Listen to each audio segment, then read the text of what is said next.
Okay. Well, good morning, friends.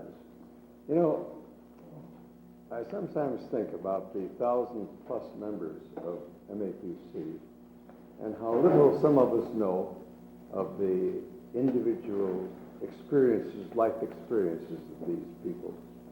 And it's good when we can learn something about them. We have with us this morning one of our own to meet with this class, Ernst Anspach. Ernst is a product of the educational and cultural background of the German Silesia, and earned PhDs in jurisprudence and politics, and was admitted to the bar in the days of his youth. He dreamed, as I understand it, of a career in diplomacy, but the rise of Hitler made that course unpalatable, if not impossible.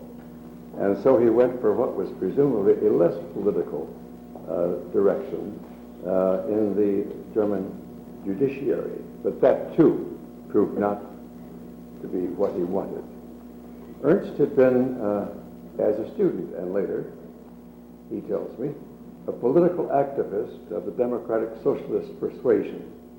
And twice after Hitler came in, he escaped being sent to a concentration camp by luck, he says, and with the help of some people in influential positions.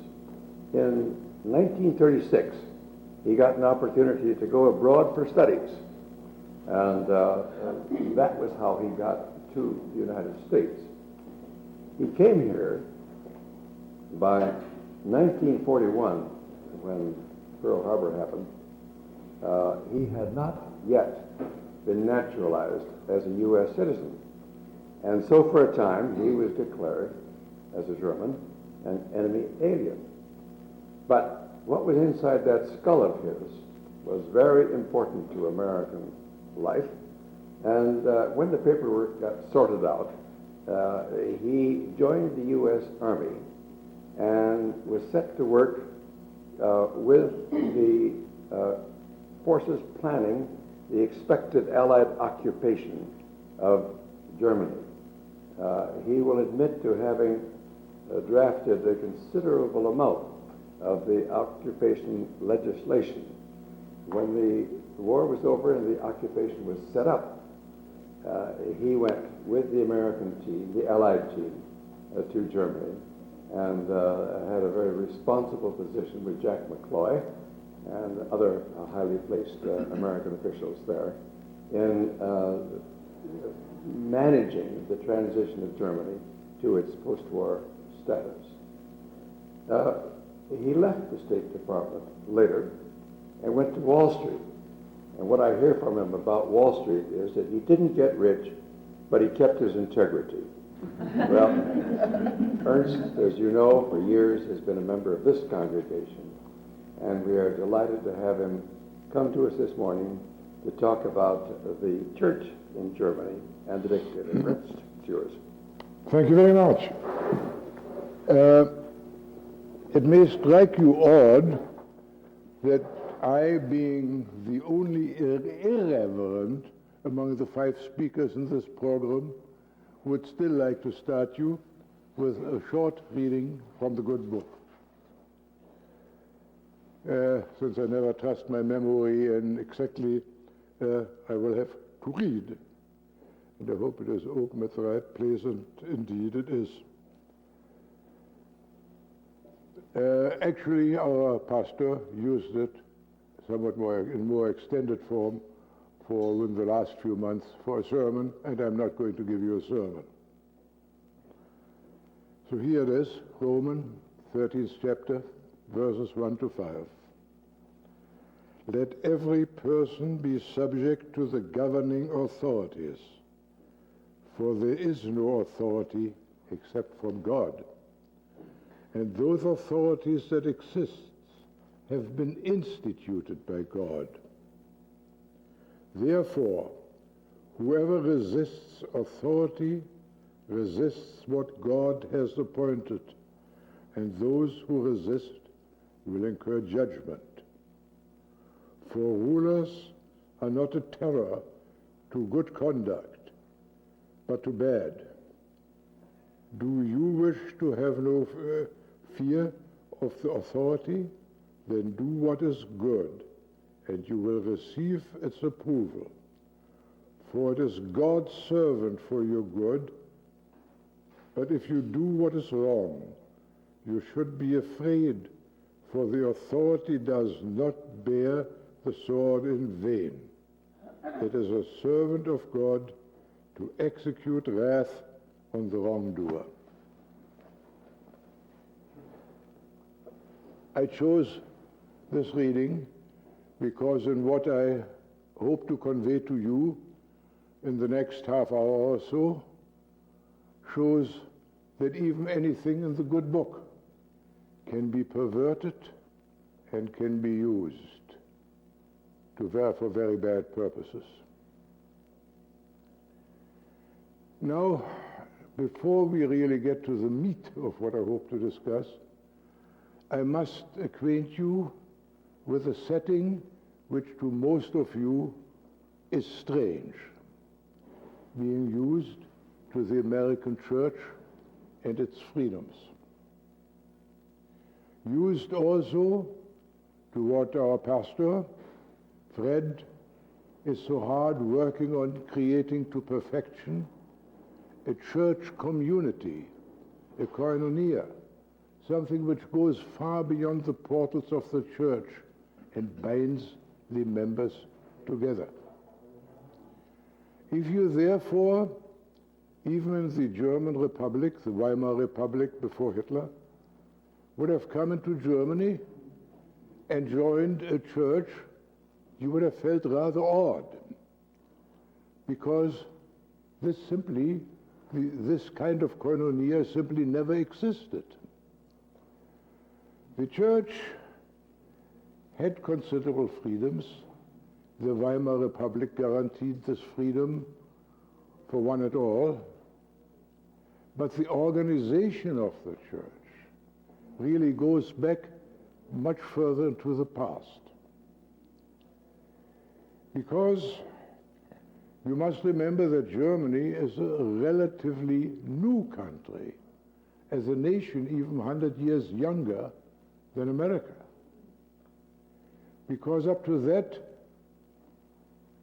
for hundreds of years, it was small fiefdoms with their own opinions, and even within the realm that was to become Germany, religious orientation varied considerably. You may know that in the religious wars of the wars, even because sometimes religion was only abused as hiding other things, that the great conflict of the Middle Ages and the Renaissance between the Reformation and the established church had led to endless wars, and when they finally were more or less settled, really only in the 17th century, then there was a very simple rule. Cuius regio, eius religio. Whoever was the boss, his religion was the religion of the country. Now, when you therefore, relatively late, that is a little more than 100 years ago, 120 years ago, there was a new German nation. You still had great varieties in the various countries, because some of them were predominantly Catholic. Bavaria, although what they had gotten earlier in the century by swallowing some independent states had been Protestant, but the majority was Catholic. In Prussia, the majority was Protestant. Now, I must also tell you that while there were in Germany Presbyterians and Lutherans, this was nearly eradicated in the 18th century by Frederick the Great of Prussia, who simply opined that in my country everybody can go to bliss his own way. In other words, he did not want to take part, and you had the Roman Church with a fairly independent state and his ties to Rome. And you had the Protestant churches of various colors. So there was a great deal of mobility there, and since our topic is the relationship of politics and religion, the impact, of course, therefore also depended on the region. But as I say, the Weimar Constitution protected the freedom of religion. It protected the freedom for religion, not from religion. But now it becomes more complicated compared with here. Why don't you find a congregation like this? Well, very simply, because the ministers are officials of the state, and they're paid by the state. They're not paid by contribution from the churches. The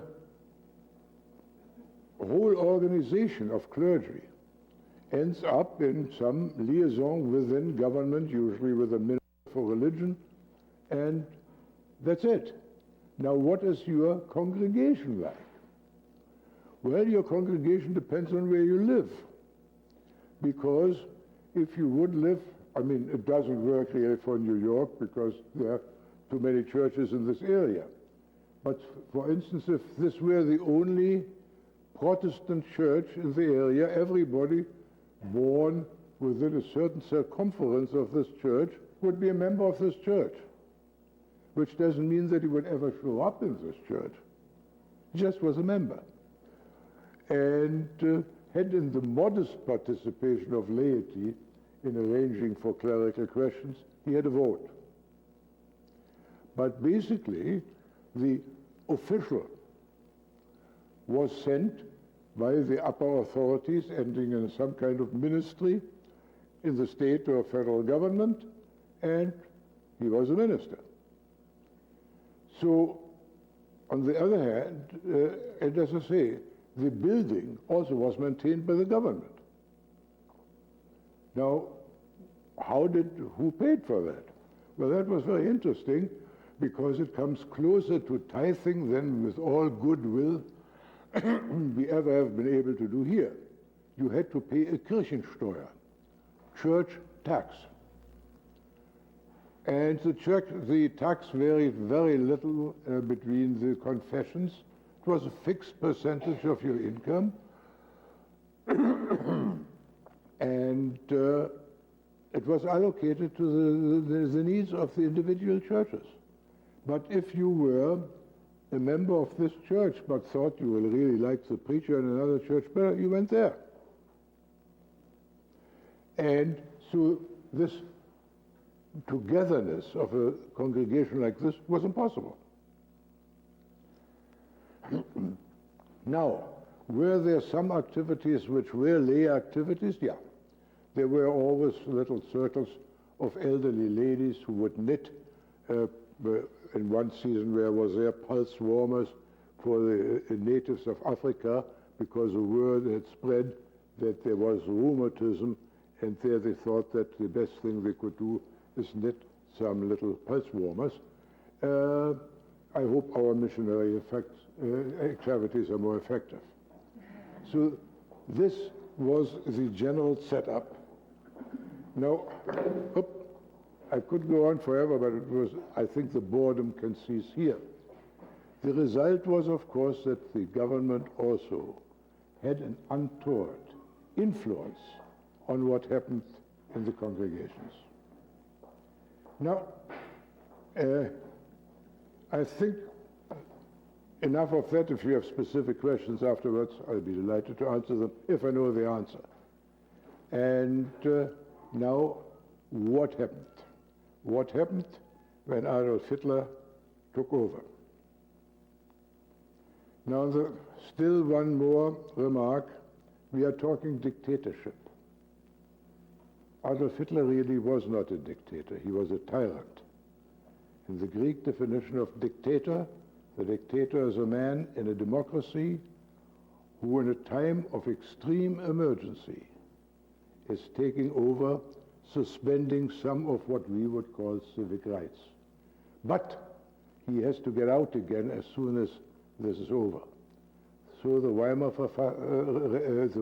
Constitution had a paragraph that said that in great danger to the state, some of the basic rights can be suspended, but they must be restituted within 3 months.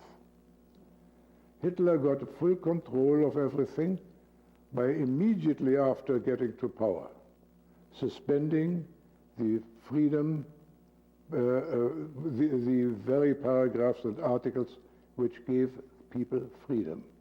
He was in control, although there was no threat to the safety of the state, I assure you. But he never abdicated them. He, as well as Stalin, were not dictators, they were tyrants. And they did what they wanted and had the armed people to execute it. Now, what happened in Germany after Hitler came in as far as the churches are concerned? Well, he was very interested in one of the most ridiculous persons I ever heard of, and that was a gentleman who, what was it? Terrible at names. Well, the name will come back later. Yesterday I didn't even know one name of this. And I think his name was Müller or something like that. And he had met Hitler in 1926, when he was an obscure little minister somewhere in East Prussia. No, he was an army chaplain. And he fell in love with Hitler, whom he thought a very charismatic person, and Hitler thought he was really quite a guy. So this is the beginning of the movement known as German Christians. And I hate to tell you, but even though there are some important events that had taken place earlier, that even at the last elections for church officers, just at the beginning of World War II, the majority of Protestants still voted in favor of the German Christians. Now let me tell you some of the tenets of the German Christians. One of them was that really the Bible had to be revised. The Old Testament had to be dropped, Jewish.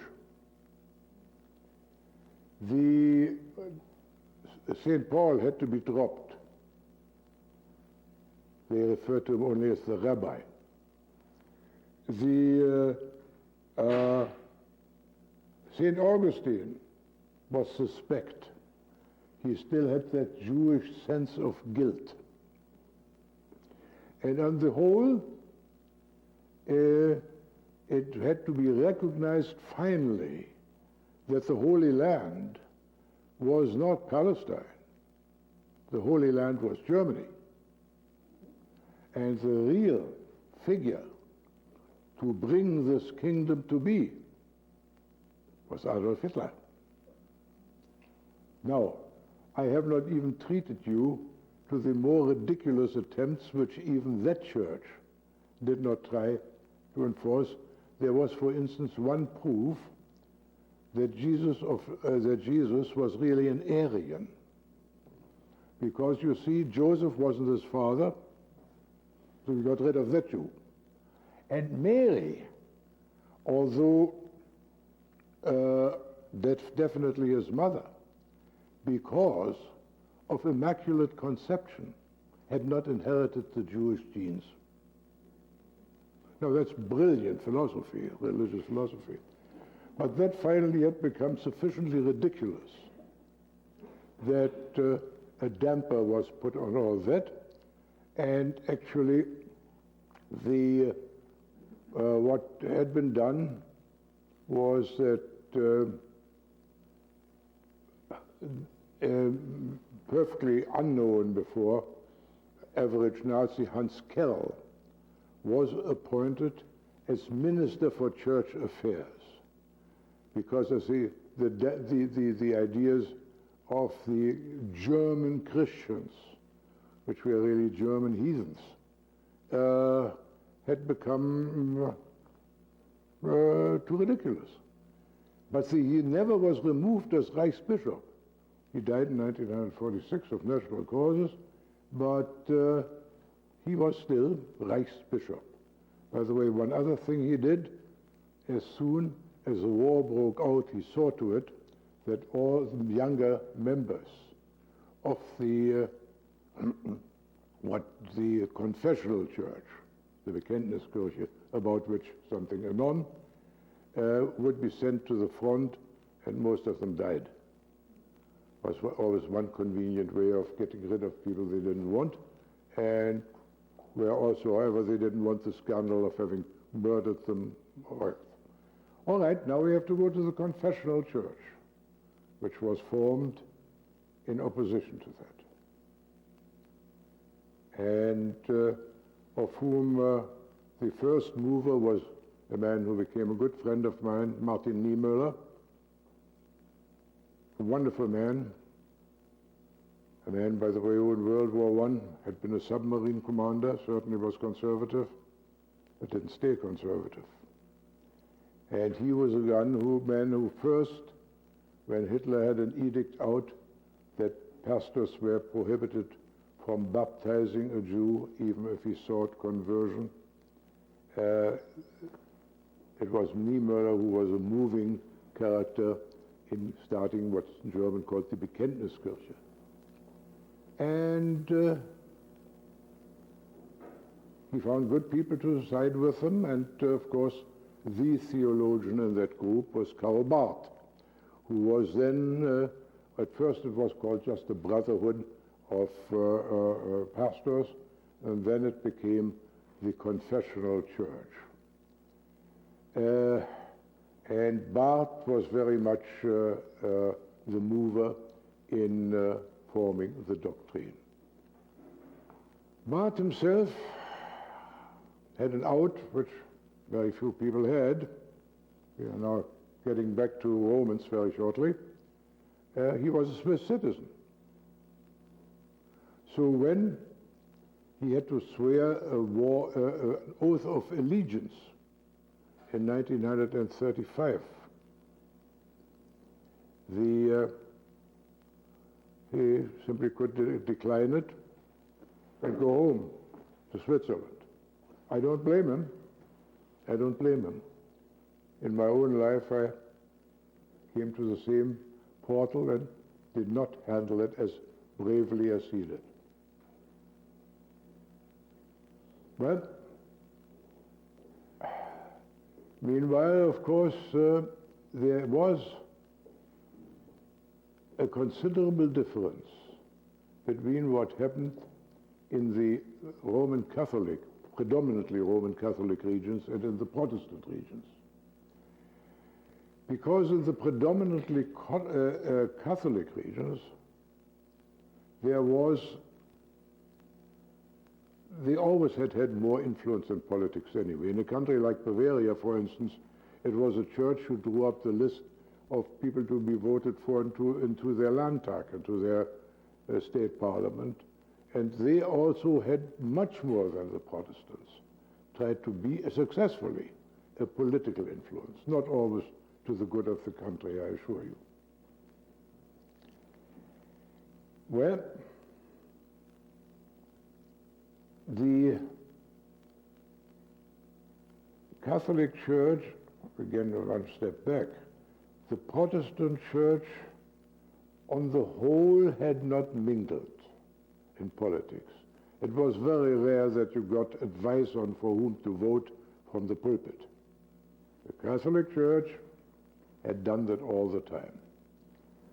Now, in the Third Reich, and I do not say that there were no courageous Catholics, like Count Pahlen, the Bishop of Berlin, was very courageous, but the Cardinal from Bavaria, who will return later in our story, was not at all unhappy with the rightist wing being in. By the way, to the extent to which the ministry had been political, by and large, Protestants were fairly conservative. And the Catholics, who had mingled who had entered much more into politics, were theoretically belonging to a center party, but were also right. Now, this is, however, partly explained by the fact that all communists and nearly all social democrats had become agnostics. Now, an exception, by the way, to the conservative attitude of the Protestant church was my mentor, Tillich. Because a very young man, he had written books which had mildly socialist overtones and tried to go that way. And although I must admit, and I discussed it with him, he admitted it, that his knowledge of economics at that time was non-existent, and that therefore what he had proposed, these are not his best writings, the early writings, had been somewhat imaginative but not realistic. But that's another point. Okay, now let's go back to Romans. Hitler was very smart. He was a devil, but he was very smart. And he had a brilliant idea in 1935. The army still didn't like him. The conservatives had become not quite happy with the fact that they originally had been in coalition with him, and he was looking for a little security. So all of a sudden, he demanded that everybody in public employ, that includes, of course, clergy, and it includes certainly judges, had to swear an oath of allegiance, in which he swore by God the Almighty and all-knowing that he would under all circumstances follow the Führer, whatever the risk, etc. Now Barth, as I had told you before, got away relatively easy. He didn't swear the oath, but he left the country.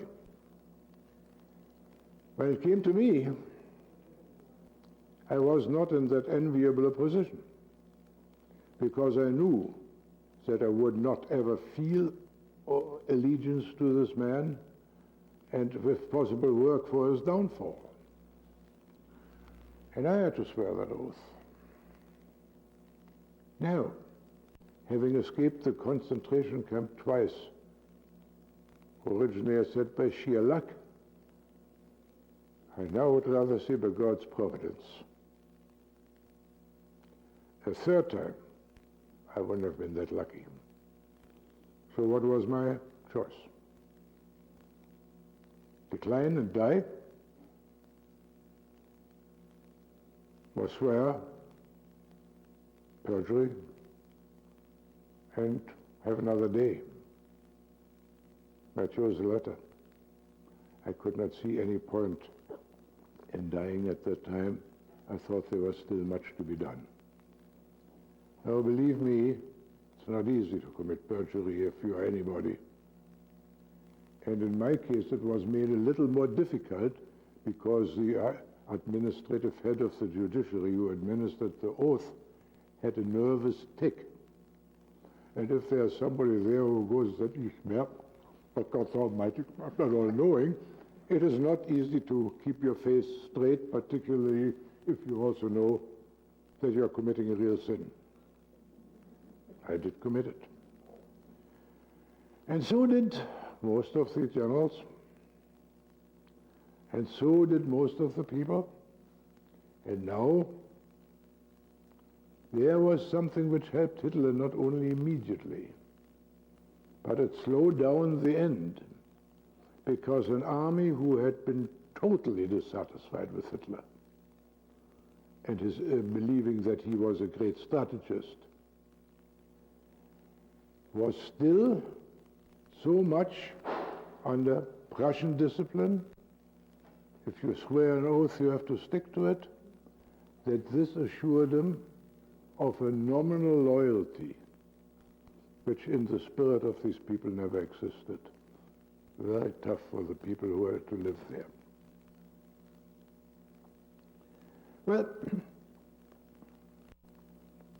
I could go on forever, but we do not have time forever. As a matter of fact, I should speed up a bit. Then, of course, the breakdown. Then, of course, an attempt of our sides to rebuild something like a church in which I was privileged to participate through my friendship with some of the leading Protestants in Germany. And these were good years. They were good years because there was much hope, and some seeds fell to the ground. But today, if you go to Germany, you will find, at least in the Protestant field,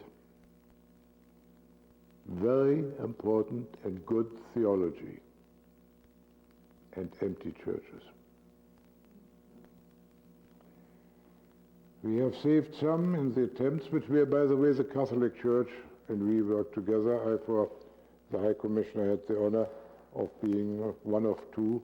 The other one was Ivo Zeiger, professor of the Gregoriana, and the political advisor to the Papal Nuncio. And we tried to get something started. We had classes for them. The ignorance of perfectly intelligent people on what Christianity is about was incredible. But something was done. Something was done also in our effort of an all-German synod, in which at least until '68, when the war came up, there were still connections between the Protestant churches. All things have been done. Some seeds are there. Some seeds will flow. Now let me close with a personal anecdote which shows you political influence, what happens in a dictatorship with good PI. In 1945, actually, the headquarters at which I had served largely to draft legislation was dissolved. Most of the most of the leaders of the regional teams had been my students in England, where I taught at a staff school and knew me. So when the word spread that I was available, they all wanted me. To their regret, of course, but they wanted me. And at that time, however, I was summoned to General Adcock, the GM of Eisenhower. And he said, well, Anspach, we have requests for you from all the land teams. And you have the choice. But I really would like you to do something else. I would like you to take the job in Bavaria. And actually you would work for me. Keegan, that was the civil commissioner for, although he was Colonel Keegan, Bavaria, has started a land government long before we wanted anybody to start one, and we get complaints that it is not a good government. Would you go down and find out for me? Nominally you'll work for him, actually you work for me. This is the army is known as a submarine. And silly as I was, I took the job, not knowing that at the same time 2 OSS officials were put on my tail so that they could find out whether I did something wrong. I won't give you the details. What I found was very simple. The minister-president of Bavaria was a man named Schäffer. Mr. Schäffer had been the big time in the Bavarian People's Party before the war, which was, although at the same time an ultra-Catholic party, also an ultra-reactionary party. He had seen to it that Hitler got a mild sentence when he was caught in his putsch in the early 20s. He saw that mild sentences had been administered, had been given to the so-called Feme murder. These were also in the early 20s, shiftless ex-officers who tried to undermine the Republic, including murder. They got away with very mild sentences. All the time he had been really anti-German Federation, pro-Bavarian, pro-Catholic only. And he had tried to have a fusion with the Nazi party just before Hitler came in, and Hitler declined that. And on and on and on. And this man whom we could have tried had been made the new Minister-President of Bavaria. By whom? By His Eminence, Cardinal Faulhaber. How had he managed that? Well, Mr. Faulhaber, who was one of the most reactionary cardinals in the Curia, had an intimate friend, Cardinal Spellman in New York, who would have been the spokesman of the right wing at one of the gatherings, had his Latin been better. And Spellman, in turn, gave the signal that he wanted that Faulhaber wanted that man to Charlie Keegan, who in his civilian life had been an important functionary in the city of New York,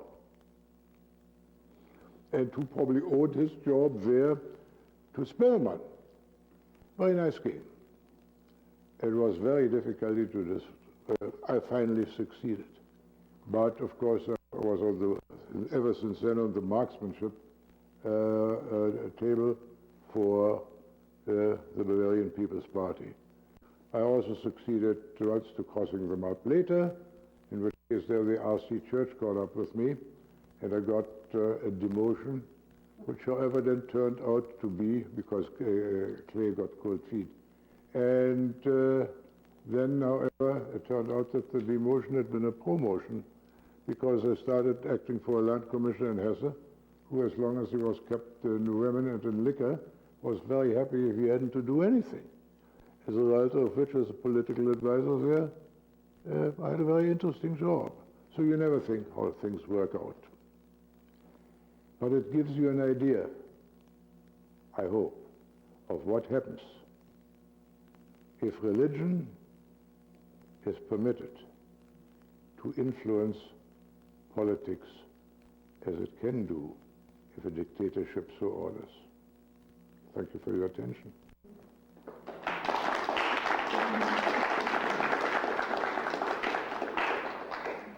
Ernst, it's a remarkable story. It makes one think how few of us are really challenged to show courage as Christians in the kinds of conditions in which most of us have grown up. In December, in this course, we're going to have some people coming to talk about Christianity in other dictatorships, including China, as well as in democratic countries. And we'll keep in mind your comments as we listen to those people. But the fact that in this half century, such conditions could develop and be sustained for a long time is extraordinary. You've shown us the complexity of the relationship between church and civil government. And I suspect that there are some questions that people would like to ask. Yes, sir. Why don't you take? Tell us about Bonhoeffer's relationship with the Nazi government. We hear about his execution shortly before the end of the war and how he managed to maintain, I guess, a degree of independence. Well, did you have any contact with him? Or? I had no contact with Bonhoeffer because by the time he went back to Germany, I was out of Germany already. Bonhoeffer, in my mind, is a fabulous human being and a courageous human being who died for his Christian convictions. The question I cannot answer and can only ask is, was Bonhoeffer really of maximum use even in the course of our Lord by returning to Germany and then deciding to become a victim by having participated in a political plot, not in a religious fight, or whether this enormously gifted, inspired man would have done better by being alive and helping to rebuild Christianity in Germany? I don't know the answer. He died a martyr. He deserves our admiration. But whether he made the choice that what he did was smarter than even staying in the United States and telling people here what was going on. You have no idea the people whom I tried to convince before the war broke out of what was happening in Germany smiled politely and said, well, young man, I was a young man then, you have gotten through a tough time, but I think you overestimate these things. You don't know what's happening there. And then, of course, after the war and after we had won, then, of course, we were very surprised, we said. And then we established a court for which there was no legal basis, judging people under a law that didn't exist. And was that, for instance, I had been asked to go to Nuremberg and join the prosecutor's staff. I declined. The only thing that Nuremberg ever proved was that if you make war, it doesn't pay to lose it. Because ex post facto law, and I looked at the judges that saw this, the two Russians. I know what Russia was. I had fought the communists just as hard as I had fought the Nazis. But of course, since, I'm sorry, I'm found out very un-American, unfortunately, one idea here about morality is very much formed by Westerners, people in white hats and people in black hats, not recognizing that most people have gray hats. And yes, the Russians were our ally in World War II, by necessity, not by choice. But how Washington could have thought that Uncle Joe was a Democrat in the becoming, instead of admitting that we had taken the less immediate of our enemies as a temporary ally. The waste that resulted in this misconception is enormous. Enormous. Well, I could give you details, takes so long. Did you have any contact with the White Rose Group, the Catholic youth? No, I did not know them because that is considerably later than my departure from Germany. But the only political thing I had done in Bavaria was that during my student days there, which were also the time in which Hitler came in, I was the so-called president of the Democratic Club, which is really basically the middle of the road, mildly left student group. Student politics were very important because all the parties sent in guys who were really quite experienced as politicians in order to form people who, don't forget the German university's graduate school, it's not college, and the former leaders. And the difficulties in which I was that I had been the president of the Democratic faction, in which, by the way, again, one of the unlikely stories, I was first charged with endangering the security of the state in Munich. I was lucky. I was skiing in the Alps. So the Gestapo didn't find me, and friends notified me, for God's sake, don't go back. No, fortunately, that was a time before the computer. So they didn't know where I was. So I went underground for a while, and then my parents managed to fix that thing up, and I was never acquitted. But it was shelved for lack of evidence. And had I been there and not skiing, I would have had it at that time, because of the of my 5 colleagues in the other parts of Germany. All were arrested. They were there when the Gestapo came. 3 of them were shot when trying to escape, which is nonsense. We were all known that the moment somebody arrests you, here I go, because that's a good, otherwise it's a good chance to do a little hunting. And the 2 others went into KZ and came out 2 years later as broken individuals.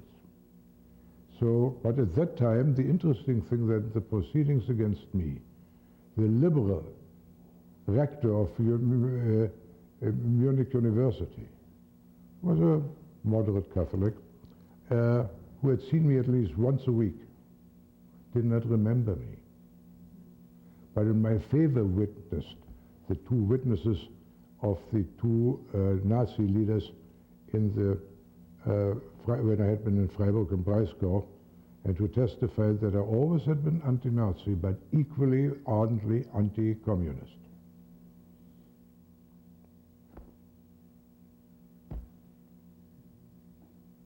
I don't know. Yes, sir. It seems to me, as I look back on the last 2 decades here in the United States, we've gone from the self-absorbed 80s to almost the nasty 90s as we... I'm sorry. It seems to me, over the last 2 decades, we've gone from the self-absorbed 80s to almost the nasty 90s, where the least enfranchised of our population are being further disenfranchised for the political gain of some members of our society. And it seems to me that that draws parallels back to Germany, where there was an effort to blame others for the unhappiness of the group as a whole. Do you see that happening when you look at what's happening in, say, the United States now? Or is this a extreme interpretation of a much milder tendency in this country? Sir, assuming that your basic analysis is correct, you're comparing a howitzer with a slingshot. And the slingshot is not likely to go into a howitzer. Any other questions?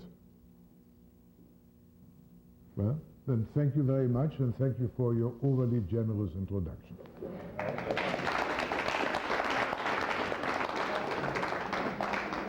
Thank you. As you know, this is the 4th of a series of 5 in the Christians and the political process.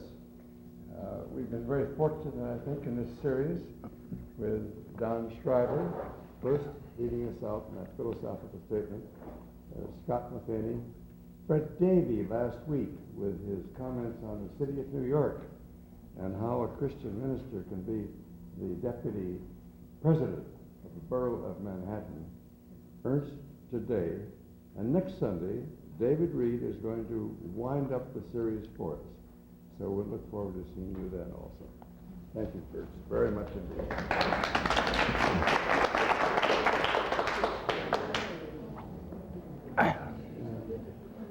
Thank you very much.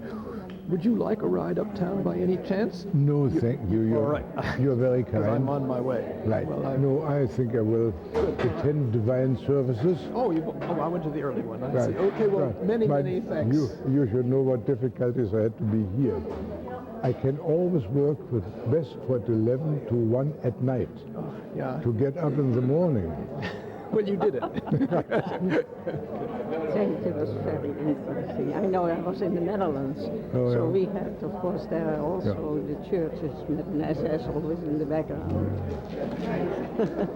Oh yeah, not very good neighbors. That was very interesting. I enjoyed it.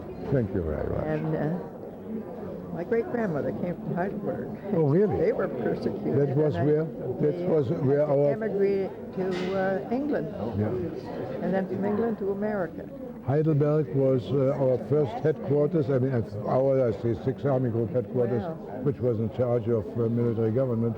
It was our first headquarters, and these were 3 short months, which I enjoyed enormously, because Heidelberg in spring is. So can I ask you a question? Of course. In your lovely talk today, what would happen if, when the Germans were confronted with signing this oath of allegiance to Hitler? You didn't sign it, you just swore it. You swore. Well, why didn't the country at large rise up? Oh, come on. At that time, the SR, the SS, these were in full control. And, my dear, in this country, even in this country, the full country would never agree on one topic. Losing their rights, with the loss of their freedom. Well, my dear, you forget at this time a very substantial population of the population thought that Hitler was a savior. Nächste Woche alles Quatsch. Fascinating. Very cool.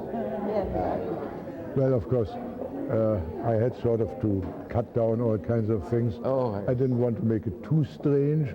And I don't know whether I managed to get all the salient points out of, but I think they got what happens under a dictatorship. I'm admiring how you did it.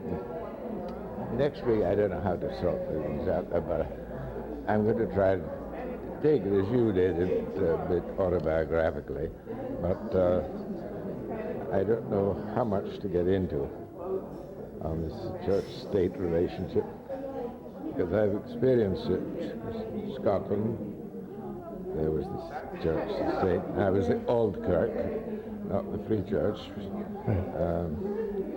And I experienced it in Germany as a student, various stages, and then of course the Scandinavian countries. But it's always coming up. In the big division in the Church of Scotland that led to the disruption was the right of the local laird to choose the minister. Yeah. What do you call it? These words go right out of my head. Right? What do you call that?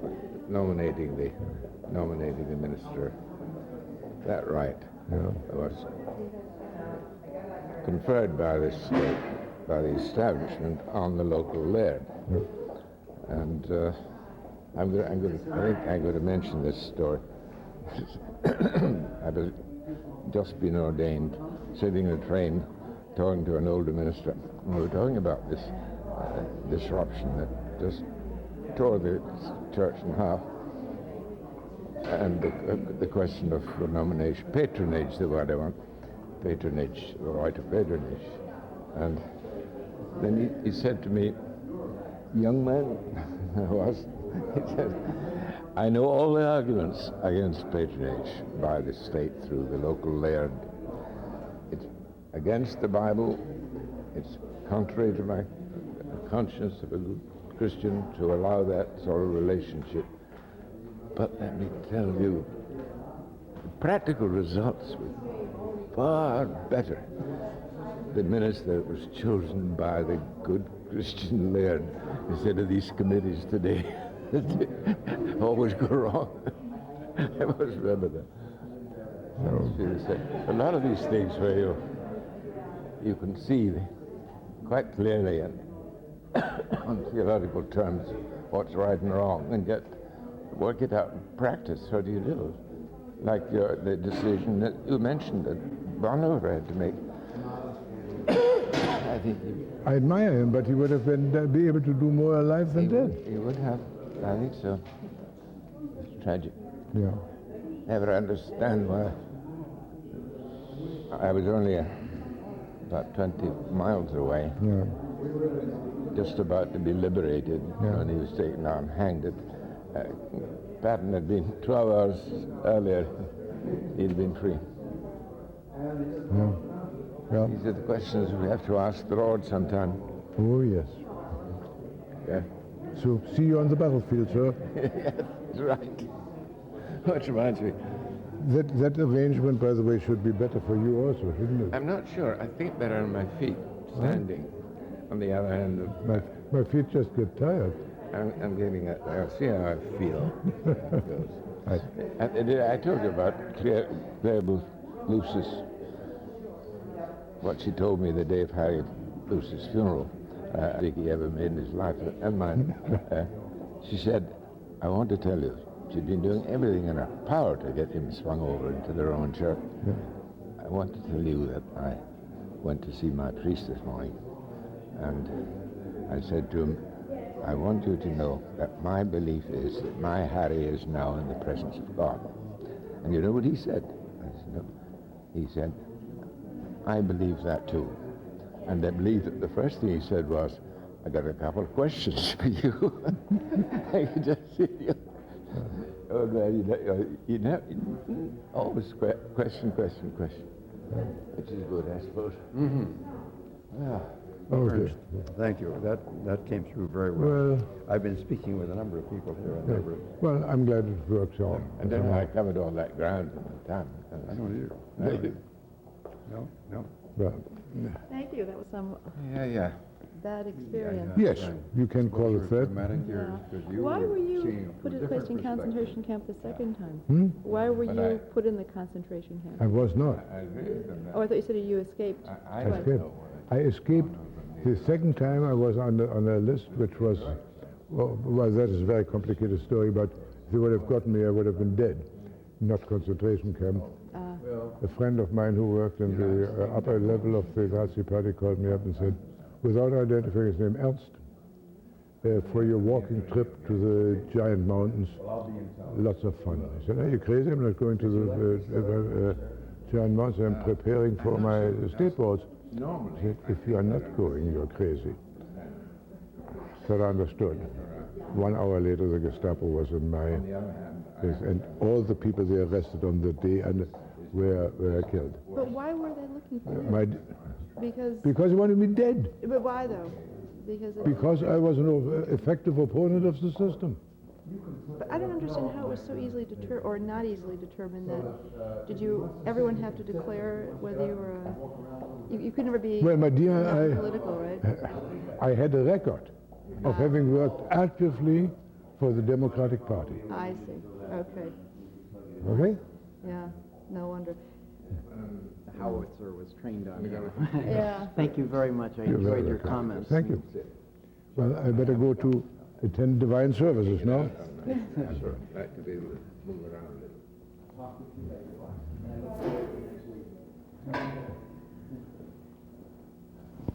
Oh, what? Oh, I still have something in my pocket? What is this? Microphone. Oh. Was it audible? Yes, perfect. Because the mic was on.